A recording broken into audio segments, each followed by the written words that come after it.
Welkom terug by Hemelbewus.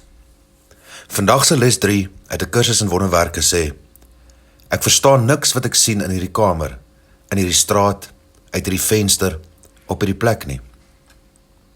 Hierdie les herinner ons daaraan dat ons nie regtig weet wat dinge beteken nie, ten spyte van hoe seker ons soms voel. Alles wat jy sien is deur jou eie gedagtes, oordeele en vorige ervarings gekleur. Die kursus nooi ons om daardie projeksie sagkens neer te lê. Nie met vrees nie, maar met nuuskierigheid en bereidwilligheid.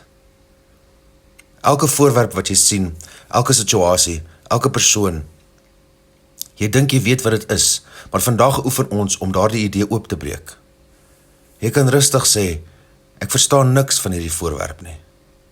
Ek verstaan niks van hierdie lesenaar nie. Ek verstaan niks van hierdie muur nie. Ek verstaan niks van hierdie hand nie. Moenie oordeel nie. Hierdie is nie 'n erkenning van domheid nie, maar 'n uitnodiging tot innerlike helderheid. Wanneer ons erken dat ons nie verstaan nie, maak ons ruimte vir ware begrip, vir 'n nuwe manier van sien. So neem vandag tyd. Kyk om jou. Laat die woorde saggies by jou land. Tot die volgende les. Dankie dat jy hier is. Vergewe, sien anders, leef in lig. Hemelbewus.